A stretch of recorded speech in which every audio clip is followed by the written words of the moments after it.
Welcome to E360 TV, the live streaming and on-demand destination for influential voices and enlightened audiences. We offer trending, grassroots, and purpose-driven content across a diverse range of interests. E360 TV is more than just watching programs. We offer the ability to interact with live shows connecting audiences to real, authentic influencers and storytellers while streaming to millions of devices.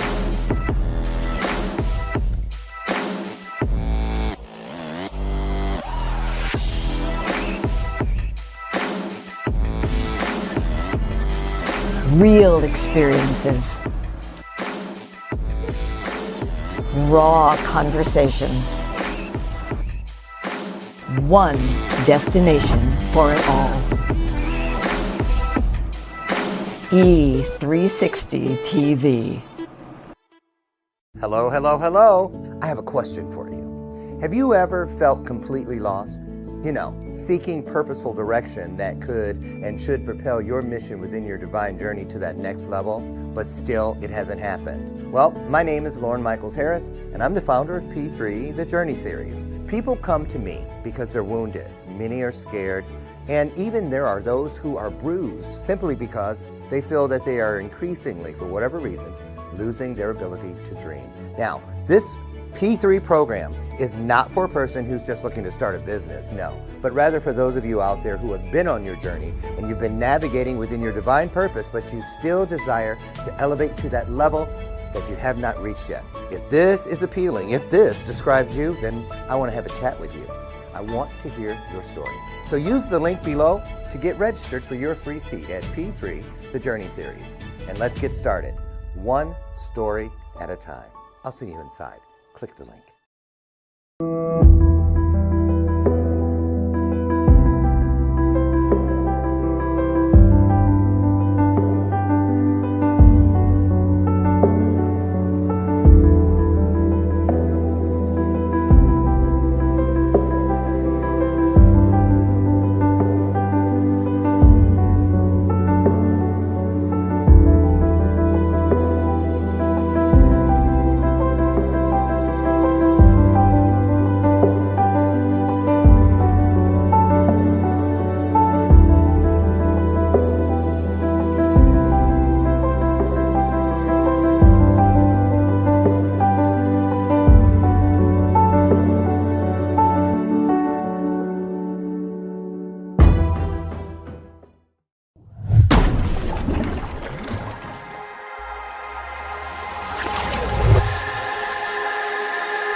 Good morning.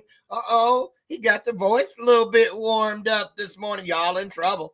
It's good trouble, though, because we are here. Welcome to today's installment of Bathrobe Moments. I'm your host, Dr. Loren.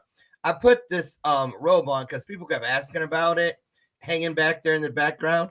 and they think these are clouds. No, these are actually terriers for my god puppy, my godson, who is pumpkin, and he gave me this for my birthday. So they're not. I wanted you to see it up close, so I wore it today. So they're little pooches. So how are you? How was your weekend? How was your weekend? Did you get any Christmas shopping done? If you celebrate that, I did not. I did not. I worked pretty much the whole weekend, really, and it wasn't bad. It was warm here in Chicagoland. How are things in your neck of the woods? Put it in the comment section. We want to know where you're coming from today. So let us know. All over the world. Good to see you. We got a great show for you today. Before we get started, though, excuse me, I want to bring your attention to a new sponsor. They were here last week. They're going to be here. Here's one. Oh, up the corner. Let's see if I can get it right this time. Ta-da! There it is. Took me only 2 weeks to master that. Janonia Renee. It's a mother-daughter team out of the Bronx, New York. And they have an entire line of facial and body products, even a couple hair products, all natural. And I have been using the product for about, 7 or 8 months when I was in New York speaking at the Black Professionals event. I think that was in June. I met these two and they gave me some samples, and here we are today. So no trouble with ashiness here, y'all. Get over, click the link, and then when you're at checkout, you can get an additional discount simply by using this blessed Friday exclamation point at checkout for an additional, I believe it's 10% off. Janonia Renee, there you go. Thank you all for supporting us, and we have more for you guys towards the end of the broadcast. So who's here today? Craig Stilley. Oh man, if he wasn't such a big guy, I had some good rhymes for that name. He's here. He is an author. Let me look at my notes. I don't want to miss anything. Oh, first of all, a certified life coach, an author and a speaker. And he likes, you see, if you've ever heard anything about him, then most likely you saw some boxing gloves hanging out or heard about him moving around those circles. And that's true, but we're going to find out all about that. But he's also a really great motivational speaker. We're going to hear about how he got into that, why he does it, and who he serves through it. We're going to get into that. He's a first timer, you guys. So you know what we do. We put our hearts on the screen. It's our virtual way of saying welcome as we roll out the red carpet. Here comes our guest. He's coming down the hallway right now. Craig Stilley, you guys. Oh, wait. I think you need more. Let's give him wait a minute. We need a better entrance.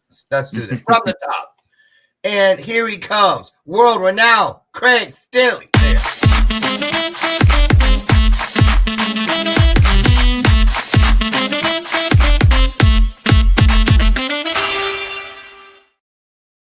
Get some horns. So I had to go back and do some horns for you. See there the gloves are. Mm-hmm. How come there's only one on the bottom? Is that inside of a lucite box? Right here? No, that other one on the other side. Oh, we can't. Yeah, that's in a glass case. Yeah. Then I have, different things over here. Yeah. Wait a minute. Do those two gloves on the bottom go together? These? Yes. Yeah. Is that the matching glove to the one on the other side of you? No, this is headgear over here. Oh, that's headgear. Yeah. Well, I watch figure skating and women's tennis, not boxing. So, so why is there one glove? Where's the other one? The other one's behind it. Larry Holmes signed those. Larry Holmes. Yeah. Heavyweight champion of the world, that former. So Larry you Holmes. invest in a lot of these things. You know all these people. I know them. This was Evander Holyfield's personal headgear right here. It was given to me. So they just say, "Hey, you want some of my shit? You want here? Take this." Pretty much. And then they sign it. Yep.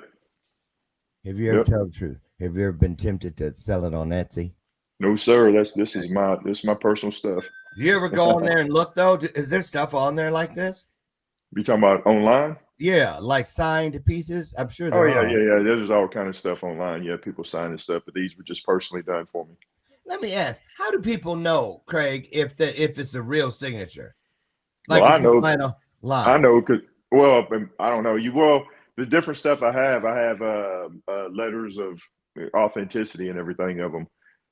Yeah. Oh, Well, I mean, I got pictures of Evander. I mean, me and him are good friends. I mean, right. But I mean, yeah. if somebody was gonna say, I'm gonna get a boxing glove like Craig Stilley had, and I'm gonna go online and buy it, maybe not a good idea. Well, I mean, it just depends. You got to do your research and make sure they're legitimate places. I mean, but Okay. a lot of times, they sell them. They go inside stuff and and sell them online. You just want to make sure at a reputable place. Yeah. Well, Yeah. before we get started too deep into the backstory and all the other things we're going to get into today, I always dip out for a minute. Oh, by the way, you guys, today I have oatmeal. It is maple and brown sugar. Just let you know. Switched it up today. So I dip out for about 60 seconds and let the guest kind of just start off, speak from your heart, get things started.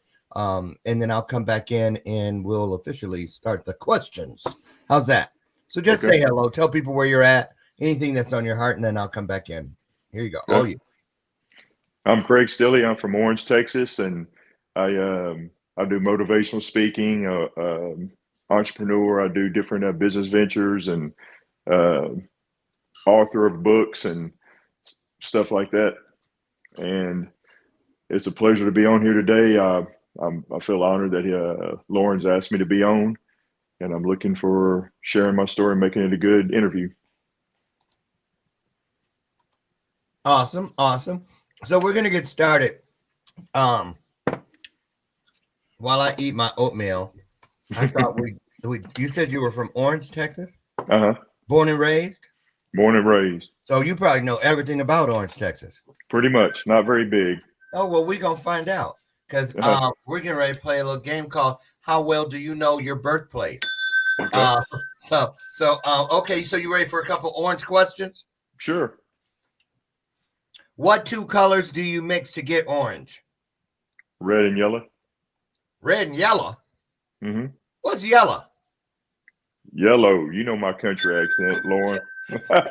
I'm kidding. That isn't one of the questions. That was not one of the questions, but I really do have orange questions. Are you ready? Okay. First Sure. one for real. Okay, Orange, Texas. Although it was founded in 1836, Orange was not its original name. Mm-hmm. What was Orange, Texas's original name? Madisonville. Nope. What? Greensbluff. Oh, that must have been a long time. It's probably went through several names. It was only Greensbluff, to be fair, for 20 years. And they renamed it for a large orange grove in 1856. They missed Madisonville, I guess. I don't know. That's what encyclopedia. Yeah. But it was, but that's why they call it orange, because of orange groves, on the Sabine River and everything. Yeah. Okay, second question. The population in Orange has only doubled one time. In a year, it doubled. In 1 year, it completely doubled the population. It was during a war. Which war was it? World War II. Oh, you got that one. Lucky guess. I'm just let's see. Okay, here we go. Now, what is the name of the bridge that connects Orange, Beaumont, and Port Arthur? Orange, Beaumont, and Port Arthur. Well, there's several, but the Rainbow Bridge. Oh, he actually might be from there. Okay. What's the name of the Museum of Art there? Letcher. Well, there's one in Port Arthur. I mean, not in Orange. The one in Stark? Oh, yeah, the Stark. Yeah, Stark. Yeah. Stark. Yeah. Stark Museum. Yeah, I was thinking Letcher. Yeah, Stark. You know they're gonna run you out of town on a rail after this. No, because you got to know the. Yeah.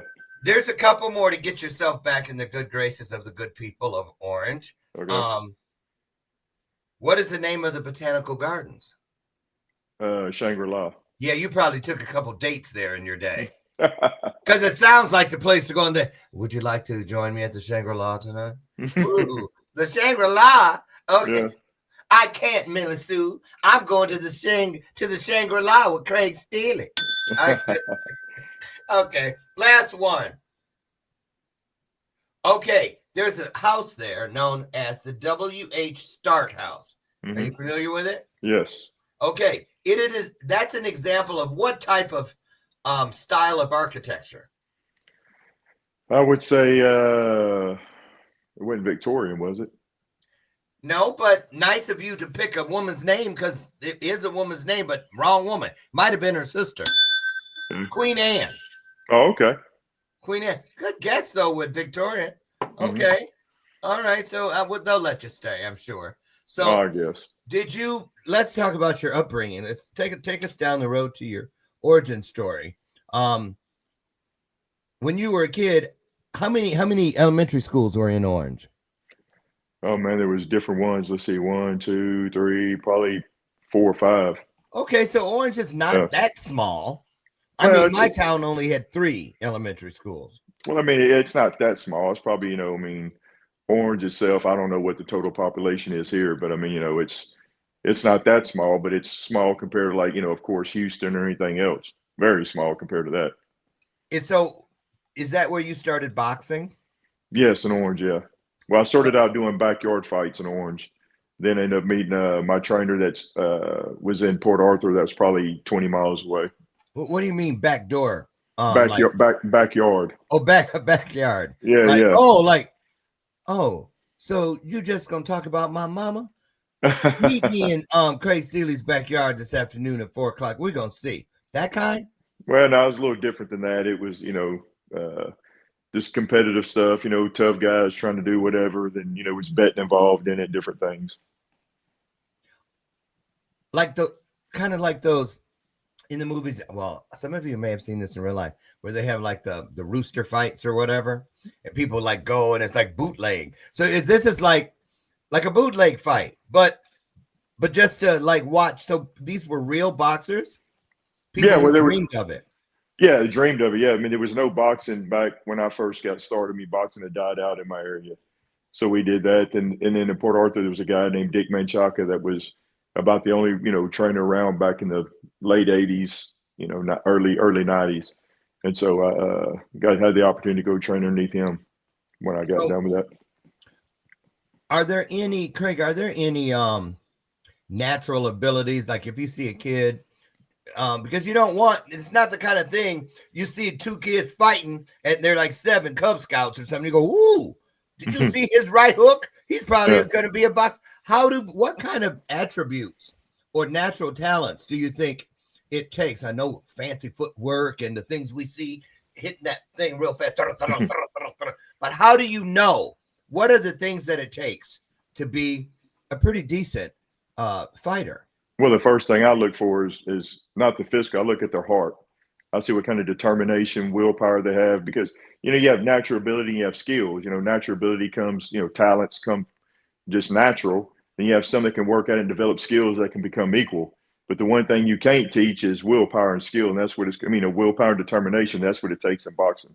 So the first thing I look at is how determined this kid is. Not necessarily how tough he is, because you can put out a spark fast, but I just look at their willpower, their work ethic, how determined they are for it. And then I build a skill around that. Or if they got natural talent, I build upon it. So you were how old when you said, I kind of like that boxing stuff? Did you like just watching it first, or did you want to put some gloves on as a little kid? Well, I was 16 when I first really started in it. And I just wanted to get into boxing. I wanted to do it. And my friend of mine, his dad had been a professional boxer, and he knew, they knew some stuff and started training me. Then we started boxing, and it just blew up from there. Have you ever had your nose broken? Yes. You have? Oh, yeah. How many times? Twice. Did it hurt? Oh, yeah, it don't feel good. I mean, did you know right then, as soon as they hit you, oh, shoot, my nose is broke? Yeah, I mean, you get hit so many times, sometimes you're hurting all over. But, yeah, when you get hit in the nose like that, you can tell. It pops and you can feel it. You can tell something's not right. Yeah. Yeah. Yeah. You can probably tell it's all, Okay, so let's just go there. Let's just get the white elephant out the room. What is it about because my friend Talisha goes, he looked like a young Bruce Willis. I was like, girl, if you don't sit down, right. So what is it about fighting, sparring? Because not just boxing, that MMA, popular, kickboxing, popular. Right. What is it that what's the big attraction? I mean, is it because people like to bet on it? Oh, and let's talk about that fight they just had. Yeah, are you talking about the perspective from the fighter, or are you talking about from the audience? From the audience. I mean, because it's like, it was kind of confusing when I was a kid. Because my mom I would tell you, there was a fight after school. You should have seen it. Rusty Clark got his ass his butt kicked. Go in your room. You shouldn't even that. That's not good. But then my uncles and stuff, she'd make food for them so they could watch Muhammad Ali and stuff like. I was like, that's fighting. It's not the same. So talk about that, because you talk to a lot of kids all the time. Do they think so? You know what I'm saying? You're like a bully's dream. Well, yeah, I mean, it's the funny thing. People think, oh, they're going to get into boxing, they're going to want to fight more, but it actually does the complete opposite. Because a lot of people that street fight is because of anger, or they try to impress, try to be something or whatever. And when you get into boxing, you build your confidence up. It does the complete opposite. You don't feel like you have anything to prove because you're doing that in the ring. And so it changes. It doesn't make them bullies. But as far as the audience watching box, I'm sure everybody has their own reasons, but it's kind of primal. It is a very barbaric sport. I mean, there's no lie behind it. But once you get to knowing boxing, you get involved in it, it's more than just two guys fighting. It's really, like pugilism. It's the art of fighting. It's a science, really and truly, behind it. And it's more than just two guys and they just want to hit each other in the head. There's a lot of skill. There's a lot of strategy behind it and different things. What emotion do you tap into when you want to win? Well, I mean, you got different kind of people. You have survivors. You have guys that are just trying to survive it. You have some that are that are want to win it. Then you have quitters. So it depends. But the mindset to get in it, I mean, you can't go in the ring already thinking, what if I get beat? I mean, you think that, but you got to think positive. And so you try to tap into that mindset of I'm overcome. Or I'm not going to give in. I mean, you're going to, it's if everybody's different, everybody's got their own way of handling it, because you go through every emotion. Of course, fear is a big one. You get in there with a guy that's trained. It's not like at a bar where a guy might fight once in 10 years or whatever. You're in there with guys that are trained every day to try to, knock you out. And so when you get in there with them, it's, you have to have a good mindset, and a lot of courage, and you learn a lot, when you get in them ropes. Anybody that climbs in the ring, to me, I don't care if they win or lose, they're winners to me. They're champions because the guts it takes to get in there to do it. Oh, you got the guts to come in here with me? Come on then, Cletus. Come on. You'll walk over, but you'll limp back. No, I'm not getting in there. And they look soft and stuff, those gloves and stuff, but when you see those punches in slow motion, and their lips are still all go in slow, nope. Well, I can tell you that really it sounds different, but a punch from a fist doesn't have near the impact. It does more facial damage because of bone on bone, but as far as impacts, a glove, you're swinging more weight with it, and it's really got more impact. People who do this, well, first of all, they're athletes, so they're very disciplined. Mm-hmm. But it would seem like if you were choosing that as, that's what I want to do for a living, it'd almost be like telling your parent, if you were like a girl singer, I want to be Whitney Houston. You know what I mean? I mean, because there can only be one world champion at a time. Right. Well, it depends on the weight division, and where there's different belts out there. You got WBC.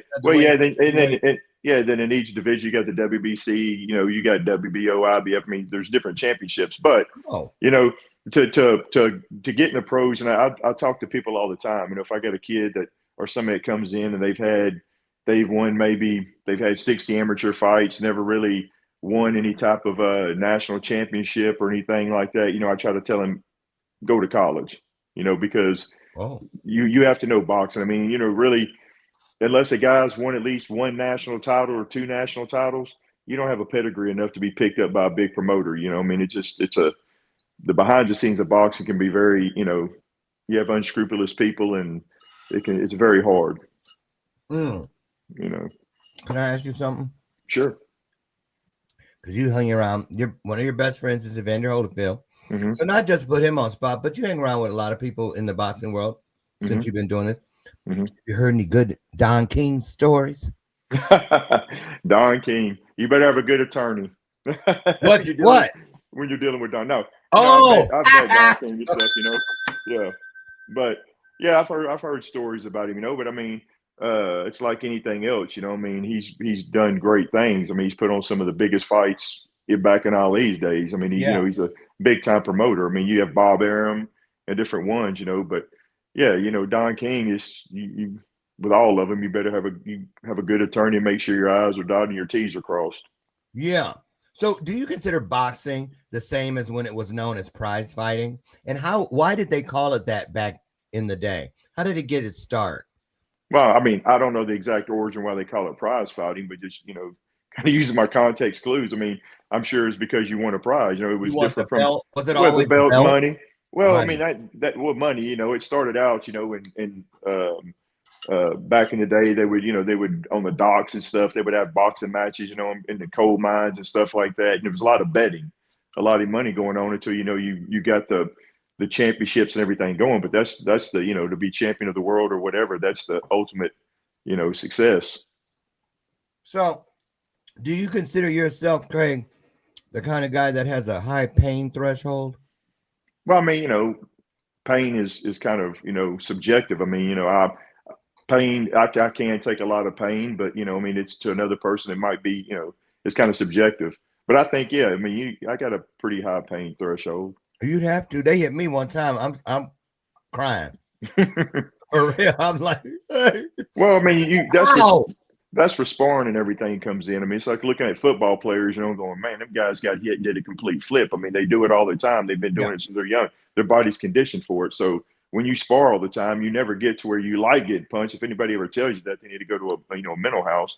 But you just get to where you're accustomed to it. It's something you do every day, and you're just used to it. Here's something I want to know. Because like when I've had friends that are like really big guys, like 6'8" and stuff like that, and or even 6'5", Gordon Elliott. Do you remember him? I don't remember him. Talk show host. He was 7 feet tall. I was on the show in the 80s. Yeah. And I asked him that question about people try to pick fights with you a lot, because big guys say sometimes they're gentle giants, but then say, oh, you think you're tough. That's got it. So when people like say you're in a bar playing pool, doing darts, whatever, if somebody's on whisper, yeah, he's a fighter, the da-da-da, or they see their girls looking at you and they put it on, it's happened, right? So is that a part of it where people, got to be a jerk in every bunch? Have you ever been challenged just because of whatever? No, I've never had that problem, which I don't go to bars and stuff like that a lot. I try to stay clear of places that, are going to have those kind of problems. But no, I mean, I don't go anywhere with a chip on my shoulder or anything like that. I try to be friendly and stuff. So I've never had that problem, in years to answer your question. No, Okay, here we go. So you're a man of faith. Mm-hmm. You know the Bible pretty good. Well, I mean, you never can know the Bible. I mean, you're talking about gods, But okay, I mean, let's take the disciples. Let's take the disciples. Okay.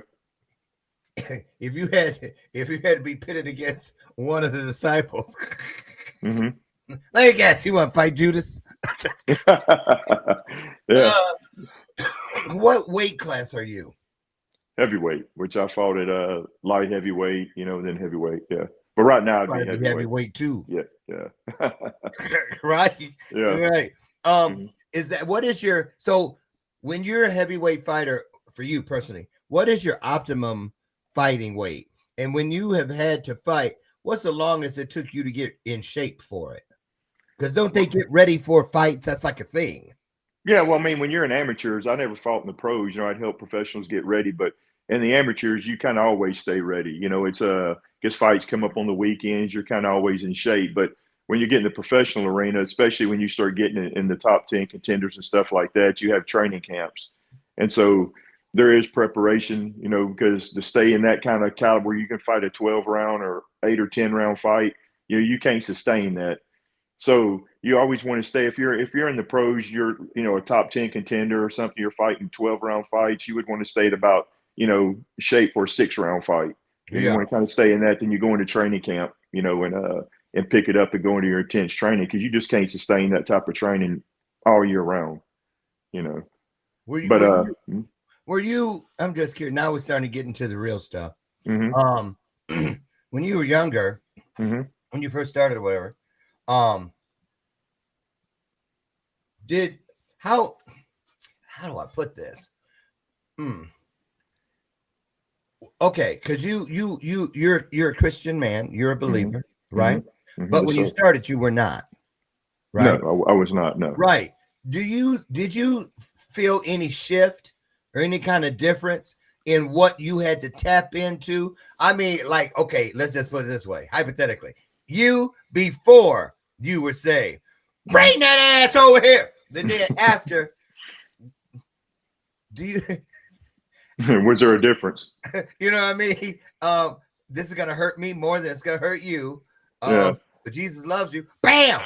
Well, I'm just saying though. What? Because think about it. You're a different person. Did that have any effect on the way you approached this work?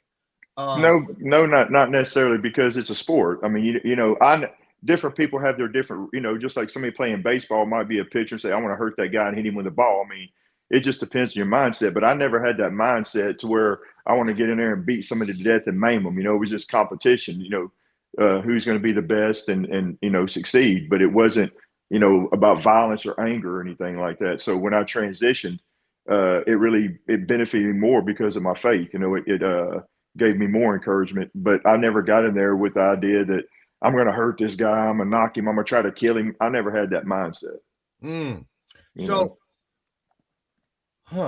So when let's go to the part when you said transition. I've heard the story. Tell everybody about the story. How you were watching the one about when you were watching. Oh, Evander. I want what he. Yeah, I suffer from it. I've suffered my whole life from anxiety and OCD disorder. And sometimes it's been disabling in my life. And so, when I was young, by that? Oh, tell them. Start there. You said OCD and. Well, OCD is an anxiety disorder, but you have Anxiety. different ones. So I would have OCD, not the ones where you wash your hands over. There's different kinds. I didn't wash my hands. Yeah, mine was more of mental self, OCD. You can have it to where you don't have the physical rituals. They're more mental rituals. And it's very, you have intrusive thoughts, you can't get them out of your head. They're irrational and sort of, part of you knows what you're thinking is irrational, but it's stuck in your head like a reel and you can't get it out. It's very distressing. Yeah, like when you see some of us experience that, you guys, from time to time. You ever been to Disneyland and stood in the line at the Small World? It's a world of laughter, a world. Stand there for 2 hours, you're gonna hear that song for about 3 weeks. So, or a song you get in your head and they won't say, get out of my head, Karen Carpenter, that kind of thing, but with everything. Yeah, it's very well, it was specific. I mean, I had sometimes you call self-harm OCD, where you think you're gonna, man, am I gonna hurt myself, or commit suicide or something like that? It's very irrational, but it's very, very frightening because your mind plays tricks on you. You can't get it out. It's just there all day long, and you do certain things in your head to try to alleviate it and stuff like that. So it's very, very distressing. It's kind of, that's a good analogy in a way about having a repetitive thought, but it's way more than intense in that. It's all consuming. What did they tell you when you went to get help for that? What was the suggestion to get it in order? Was there any help or? Well, yeah, but by that time, I was pretty bad off at the time when I was 16. But you get on medication, and in psychiatry and psychology, it's not like if you go to the doctor and you're seeing if you got high cholesterol, they don't, it doesn't matter what kind of mood you're in. It doesn't matter anything. They take your blood. You got high cholesterol. Okay, we're going to give you a medicine. It doesn't matter what you think, what kind of mood you're in. They're going to, okay, it works.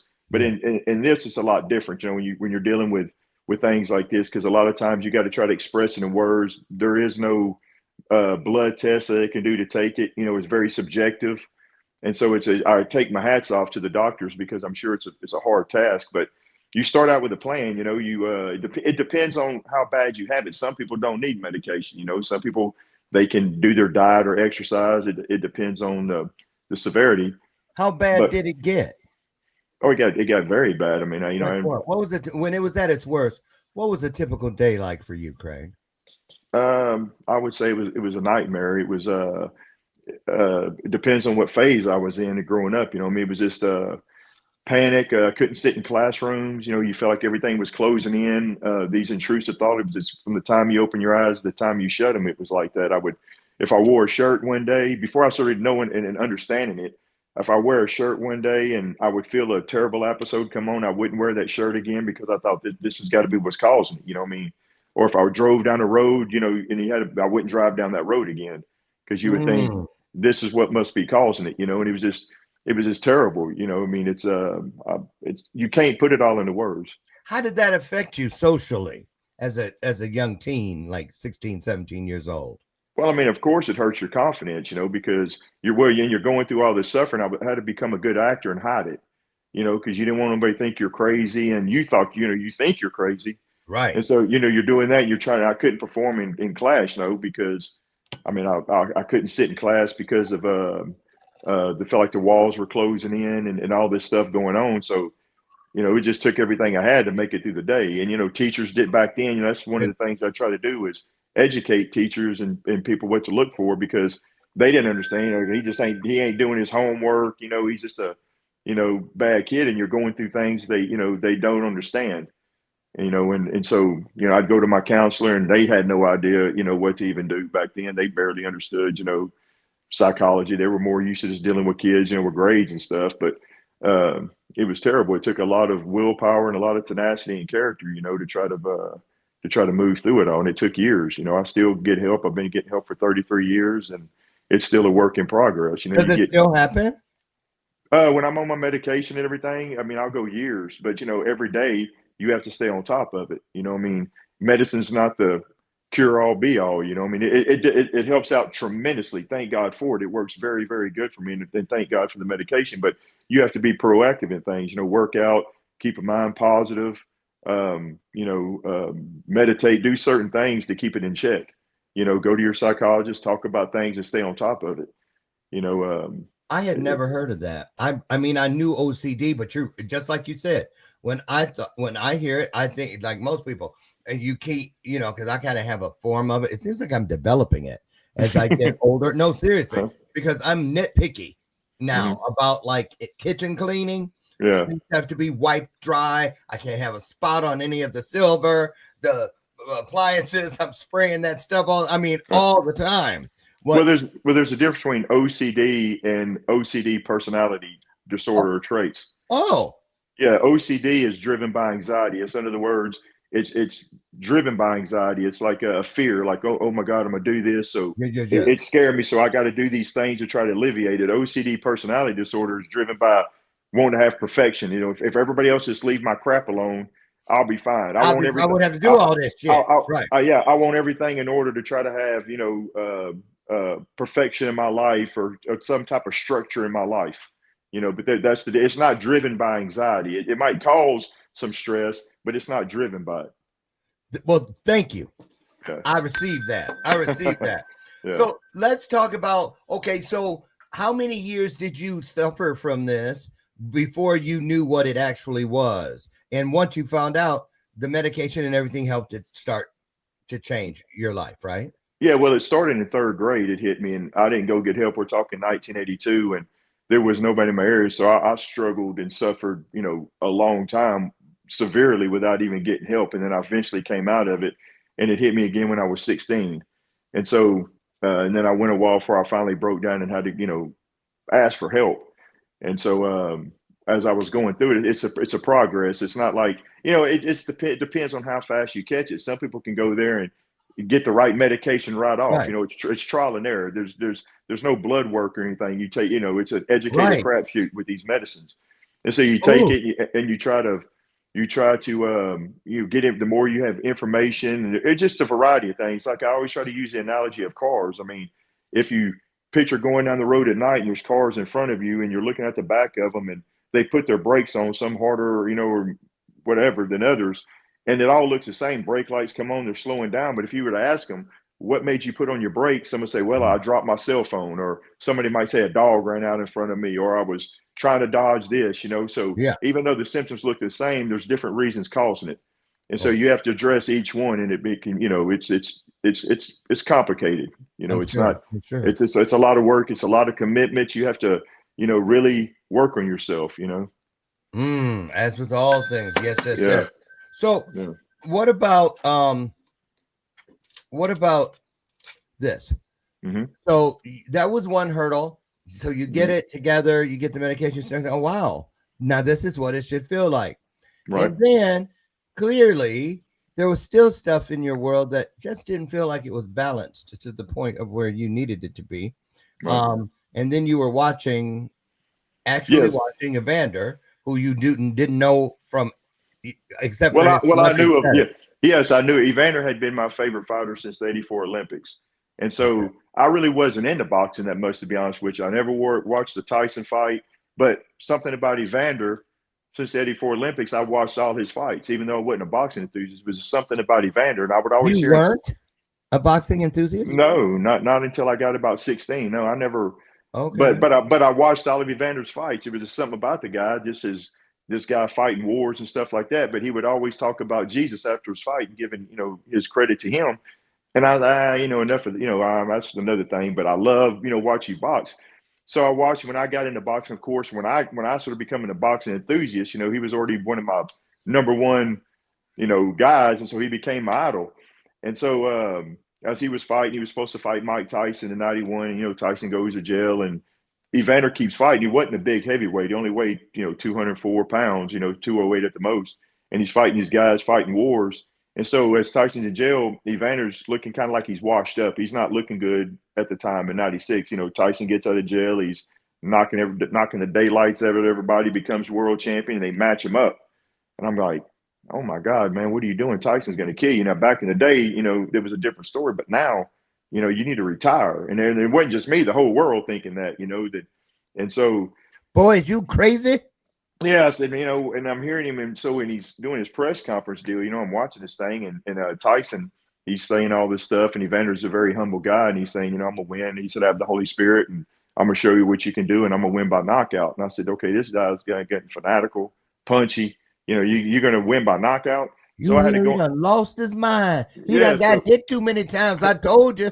Right. Yeah. I can just hear it. Yeah. So I had to go in the way party. I said, man, I've watched every one of his fights. I'm gonna watch him go. I'm gonna be there for him at You the didn't end. tell So people it was a going away party, did you? yeah, I told, hey man, I said we're gonna watch this thing because Tyson gonna kill him, and so I'm gonna be there for him to the end. That's just how it was. And so when I was watching this thing, though, and I felt at the time, my medicine I was taking, it didn't knock it away, but it would help, but it would always come back, and it felt so overwhelming, everything I felt, and I was kind of aimless, just kind of working and what have you. And so when I'm watching this fight, I see, Evander getting there, and he long story short, he starts handling Mike Tyson, and it's unbelievable, and something starts drawing my spirit. I'm watching this thing, and it's no longer a fight; it's something spiritual, is drawing me. And he ends up knocking out Tyson. I'm like in total shock. And so when Ferdy Pacheco got up there, the fight commentator, he asked me, he said, Evander, how did you pull off this miraculous upset? And he said, I'm led by the Spirit of God, Jesus alive. He goes, well, let's get off God. Let's get back to boxing. Hopefully God's here for everybody. How did you do this? And Evander grinned at him and said, because I'm led by the Spirit of God. He said, I'm washed up, but with Jesus Christ, I'm not washed up. And I said, I want what he's got. I said, I want that. Wow. I want, and so it just started happening. I just sort of, next day, a man that was at work with me that was, he was a black man that had been in the penitentiary for years, mean looking guy. I mean, God could have picked the perfect person for me to resonate with. And so, but he had been a minister for 10 years. So I told him, he said, God's using Evander to call on you, so I said, what do I do? He said, pray. So eventually I had a transformational experience, that I turned my life to the Lord when I was very, so it's in a story in itself, but I did that. And so for 5 years, when I would train fighters and work, and they would say, you need to write Evander, man, and tell him this. I said, man, that'd get lost in fan mail. I get a picture. Well, it happened to be Kenny Weldon, that's a very known trainer, had trained me at one time and was training Evander. And he come up to me and said, hey, would you like to meet Evander Holyfield? And he didn't know none of this. And I was like, say what? And he asked me. So I go there and I meet him, and we get to talking, and I got the opportunity to go tell him in person my story of how he changed my life. And so some things happened in '03. I ended up drifting away, and my doctor had changed my medicine. And I thought, God turned his back on me and everything. So I ran from God for 18 years. And then You ran from God for 18 years. for 18 years, yeah. What did he do to you? He didn't do nothing. It's just what I thought. God did nothing to me. It's the thought I had in my head that I felt that I had, God had turned his back on me. It's a crazy thing, but ended up getting back with him, and I got the opportunity. Me and Evander got back together again. Okay, and well, so we become best friends. Yeah. Put a pin in you and Evander got back together again. Somebody write that down. I'll write down. So remember it. Back together again. Okay. But because I want to get to this spot, because a lot of people, I'm not trying to push and prod, but there are a lot of people. I was one. I was angry at God for decades. Mm-hmm. And didn't even remember why half the time. I just held on to it like a pit bull for so long that it just it must have been some good reason. He should remember he's God after all. Well, I gotta remember everything, right? So let's go back to that though. I wasn't angry at God. I was scared. But you were scared of him. Yes, I thought. I got scared. I thought, I did I blasphemed or something like that, and I didn't have that feeling anymore, and so I just that overwhelming thought that came that night when my medicine, was not right. So that's what I was getting at. So yes, they had yes, and so it planted that thought, and it just scared me. So I ran. I was like, hey, God, whatever. I didn't even want to think about it. And then in 2020, something sort of drew me back to him, and then we came back together. Something started drawing me back to that ring of truth. That's what it was. That beckoning. You know your mind. Well, he sort of drawn me back to him. Yeah. And so I eventually, recommitted my life to him. And then come here, boy. That kind of thing. Yeah. So how different? Let's go here. What kind of things did you start hearing from people that had known you prior, but they hadn't seen you in a while? So, and then maybe 2 years after you were saved, they run into you. Hey, Craig. And then about 5 seconds, 10 seconds, 20 seconds into it, they're like, you talking about back in my originally in 96? When you became Christian, did people see him? Were people shocked? I mean, was there a way to tell there's something different about this man? Yeah. And the thing was some of those things that people pointed out and go, I just can't believe the transformation. It's night and day. And I sort of, he did more for me, honestly, than psychiatry did. I mean, getting with the Lord, it really did. It transformed my work ethic. It transformed everything in my life, and for the better. What does that mean? What does that look like when you say getting with the Lord? What, come on, let's go shoot some hoops. When you start following him, when you have a relationship with him, when, you're reading the Bible, you're going to church and you're spending time with him, your thoughts are on him, and you're trying to develop a relationship with him, and you do, and you start following him, things change. It's just, I can't explain it, but the proof's in the pudding. Just the way your life starts changing. And so it gave me meaning and purpose, and I could feel him. And that was the whole part that bothered me, because, I started kind of drifting away. You know how it is, I don't need to go to church today, or I don't need to do this. And before you know it, you're kind of backsliding. And then that's when that happened to me. So, would you consider yourself a certain denomination or no? Non-denominational. Non-denominational, yeah. Yeah. Which I have no problem with any other denomination. Sure. It's if you Jesus Christ. I don't have a problem with any other one. Right. So take us back to back together again. That was where we left off with the Evander story. So talk about that. Well, like I say, I was going back, and I finally put my faith back in God, and recommitted myself. And so he told me this stuff. I know it sounds crazy, but he told me all this stuff I'm gonna be doing. He said, you're gonna speak to schools, you're gonna be doing podcasts. And my biggest fear was God. He told me when I was praying to him, he told me that. He stopped me and told me, not audibly. Right. He told me in my head. To your heart. Yeah, yes. That's not creepy. No, it's not creepy. I know, but that's what you said. Well, I know it sounds creepy. No, it don't. Yeah. I don't think no, people are as afraid of what you're describing as they may have once been. I really don't. I think COVID kind of served as the great equalizer in a lot of yeah. ways, where people But yeah, started believing again. yeah. So I mean, he told me this, man. You know, and it's come to pass. He said you're gonna. And my biggest fear was public speaking, you know, or anything like this. But Yeah. he told me I was going to do this. He said you're going to be Mark Wahlberg. You're going to make a movie. You're going to, you know, write books. You're going to do all this. And then but I never sat down and asked him how he wanted me to do it. I just took off on my own. And so I was sort of getting frustrated one day, and I was sitting in my living room, and I got frustrated. I got very angry, and I said, "God, what do you want me to do?"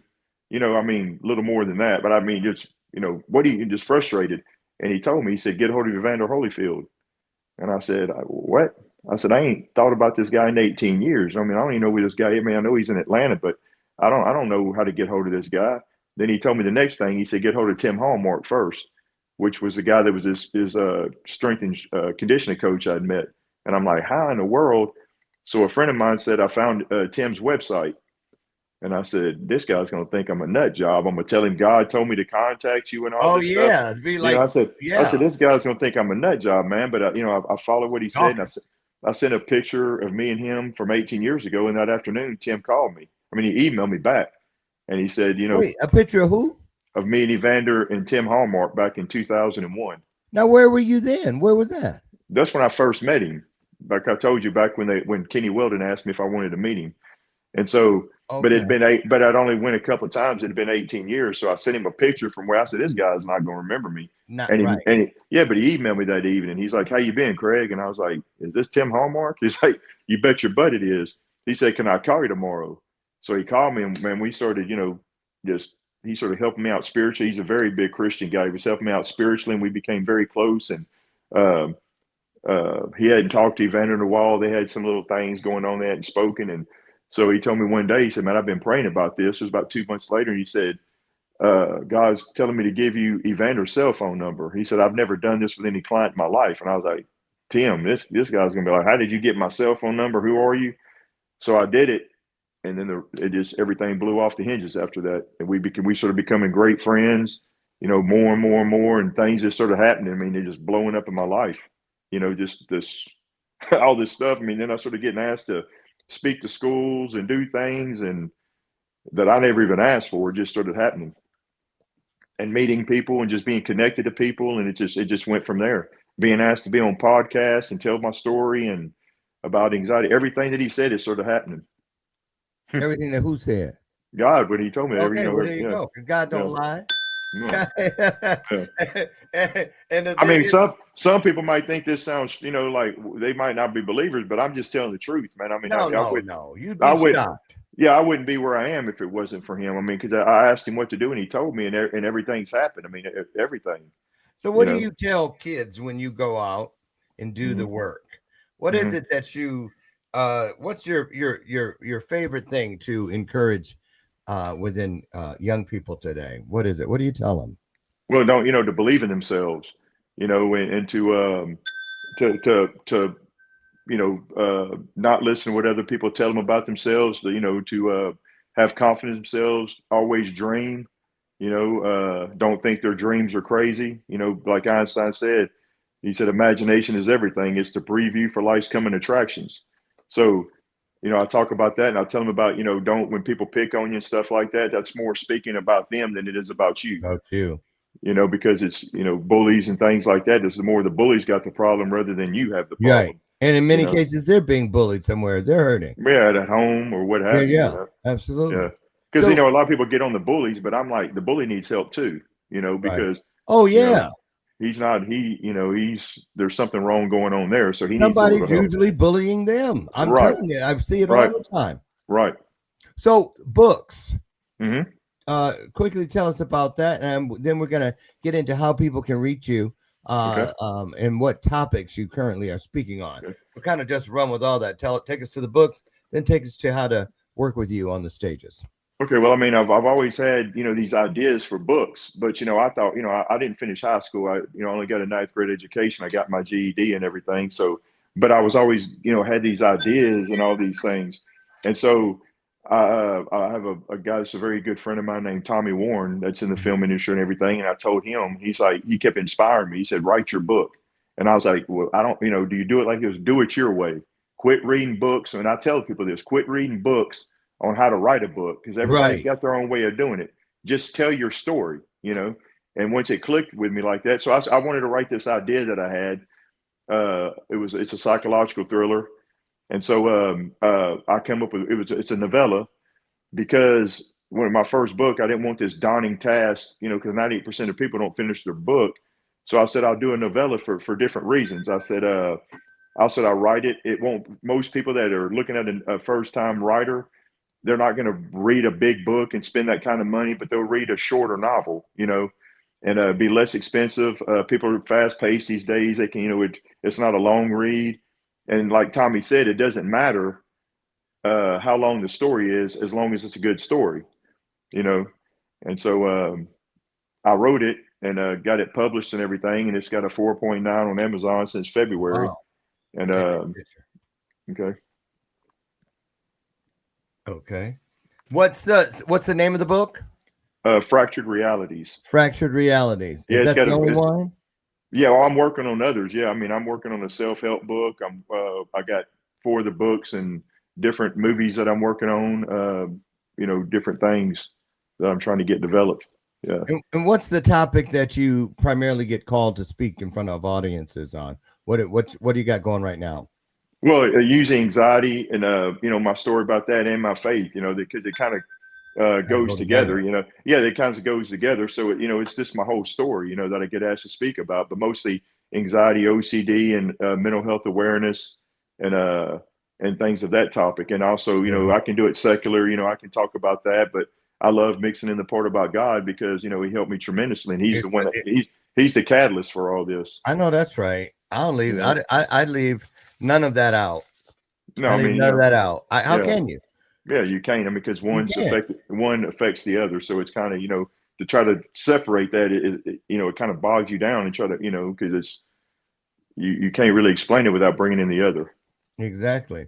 Anything we can keep our eyes out for after we turn that corner to the new year? Any big projects or anything that you want us to know about?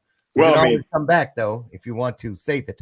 You can bring back, but well, this Thursday I leave for Atlanta. I'm doing a television interview in Atlanta, Atlanta Live this Thursday, nice. And then next week I'm doing another big podcast interview about my book, actually, and other things. And then we got this magazine article that's going to be coming. I'll be in that magazine. Yeah, I'm gonna be on the front page of it and everything. Then I'm gonna be on in another magazine in February. Awesome, yeah. Good. Yeah. Big things coming for you. Yep. And you're welcome back anytime. Okay. You guys, on the screen right now is Craig's Facebook. He keeps it simple for you, so you can go there. Or if Instagram is your jam, there it is on the screen. Now listen, we're going to make it easy for you. You want to take both of these links, and we're going to drop them for convenience inside the comment section immediately at the conclusion of today's broadcast, which unfortunately is right about now. But I know these people, and if I know them like I think I do, they're going to continue the dialogue. So you guys reach out to Craig Stilley and keep your eye on him. Craig, I want to thank you. Any big plans for the holiday? Where are you going to be? Oh man, there's no telling me. Spending with my family and different things. I got a bunch of Christmas parties and different things and engagements to be doing. All down in the Orange area. Well, kind of really all over. I'll be traveling to different places, but it's gonna be pretty busy. All right. Well, have the best holiday ever. Thank you so much for all that you do and for coming in and pouring into us today. We really appreciate it. Thank you for inviting me. It's been a pleasure. Anytime. You're welcome back anytime. And that invitation goes for you all too. Thank you so much. Right now, I'm looking at 675 souls that are here together. We are here together, and we have enacted that one of those wonderful promises that guarantees us that something wonderful will happen when just 2 or more of us. And so there it is, spiritual magic in the making. Get out and use it today to find your higher self, or to ease a little suffering wherever you find yourself in today's world. Now get out of here. Don't let my screen door slam on the way out. And remember, I tell you this every single day, and I absolutely mean it. I love you, and there's not a damn thing you can do about it. I'll see you tomorrow. Have the best day ever. Craig Stilley, thank you, man. Thank you. Humble, so humble. I can take a lesson from you. Thank you. Have the best day ever. God bless you. You too, buddy. I'll see you tomorrow, God willing, you guys over on the front porch for another illuminated conversation right here on Bathrobe Moments. I'll see you. Bye-bye.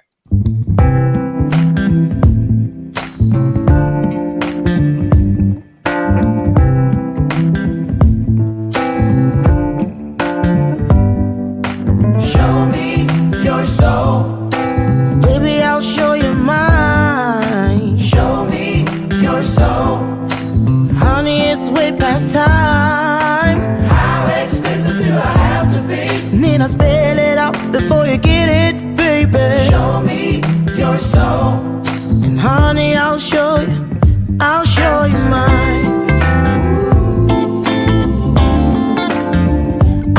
you mine.